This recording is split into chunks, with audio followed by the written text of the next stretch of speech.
Yung tungkol po sa kaligtasan po ng Kristiyano, naniniwala rin po ako na ang Kristiyano po ay hindi lang po nanatiling ligtas, kundi meron daw pong tinatawag na pagpapakabanal pa sa habang nabubuhay.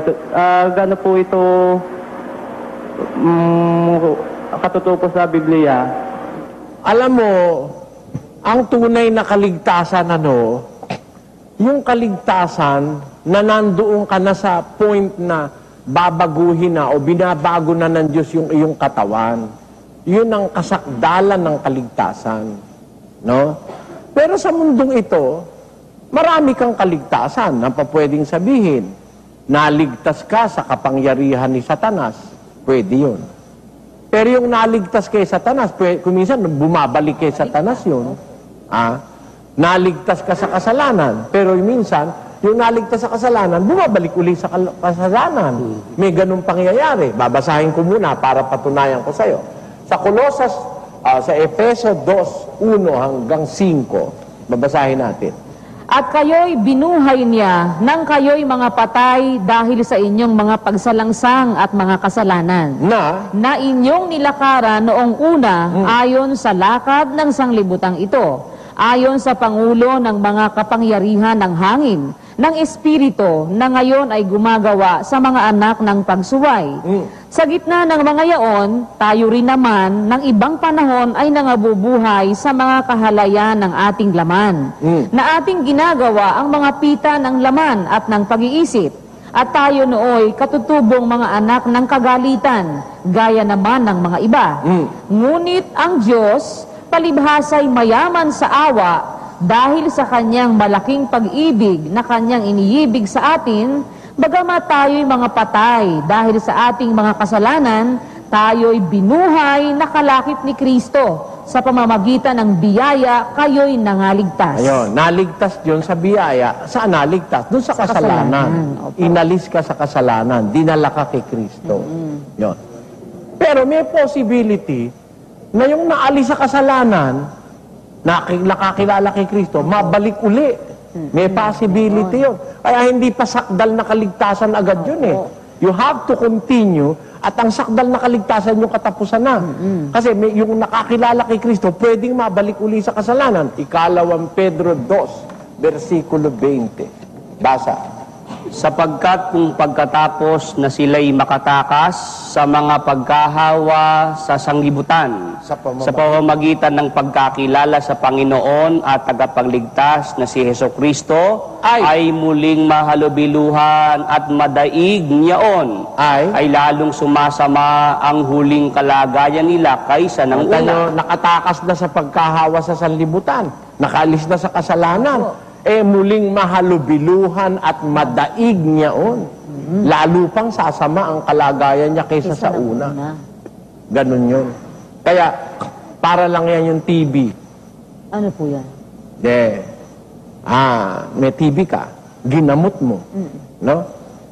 Ngayon hindi mo kinumpleto ang panggagamot. Bumalik. Opo.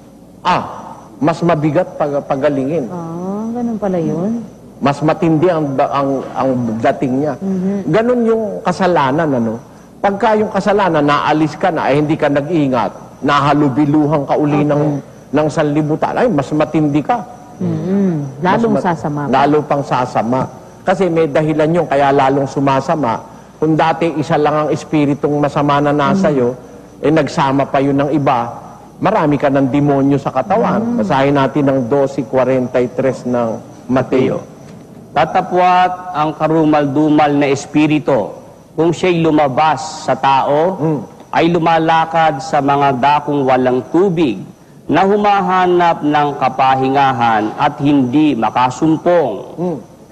Kung magkagayoy, sinasabi niya, babalik ako sa aking bahay na nilabasan ko, at pagdating niya ay nasusumpungan niyang walang laman, walis na at nagagayakan. Kung magkagayoy, yumayaon siya at nagsasama ng 7 pang espiritu na lalong masasama kaysa kanya, at sila'y nagsisipasok at nagsisitahan doon, at nagiging lalo pang masama ang huling kalagayan ng taong yaon kaysa una. Kaya mas masama dahil dumami na espiritong masama. Kaya alam mo, ang ganap na kaligtasan, hindi ko mo naligtas ka na sa kasalanan, okay na. Kailangan mo magpatuloy sa pag-iingat, sa pagbabata, pagtitiis, magpatuloy ka sa pagsunod. Para makarating ka dun sa kasakdalan ng kaligtasan, yun na nga yung pag nabuhay na maguli ang mga patay, papalitan yung katawan mo. Pakinggan mo 15:51 ng unang Korinto, patuloy. Narito, sinasaysay ko sa inyo ang isang hiwaga. Hindi tayong lahat ay mga tutulog, ngunit tayong lahat ay babaguhin. Sa isang sandali, sa isang kisap mata, sa huling pagtunog ng pakakak. Sapagkat tutunog ang pakakak at ang mga patay ay mga bubuhay na mag-uli na walang kasiraan at tayo'y babaguhin. Sapagkat kinakailangan na itong may kasiraan ay magbihis ng walang kasiraan at itong may kamatayan ay magbihis ng walang kamatayan. Datapwat pagka itong may kasiraan ay mabihisan ng walang kasiraan at itong may kamatayan ay mabihisan ng walang kamatayan, kung magkakagayon ay mangyayari ang wikang nasusulat, nilamon ng pagtatagumpay ang kamatayan. Ayan. Kaya doon na yun ang pagtatagumpay, that is victory. Opo. Yung obtained, victory obtained or fulfilled. Pagkabuhay magulit patay, titindig ka, papalitan niyang katawan mo. Bawa, duling ka. O ikaw ay kuba. Opo. O meron kang depekto. Pagkabuhay maguli, papalitan. Pati yung laman na yan, aalisin na. Papalitan na ng walang kamatayan bago ka dalhin sa langit. Yun ang ganap na kaligtasan, kapatid.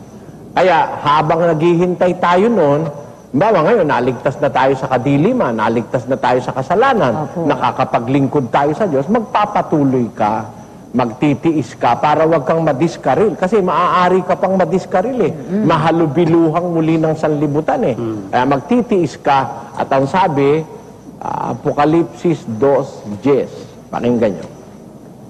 Huwag mong katakutan ang mga bagay na iyong malapit ng tiisin. Narito, malapit ng ilagay ng Diablo ang ilan sa inyo sa bilangguan upang kayo'y masubok at magkakaroon kayo ng kapighatiang 10 araw.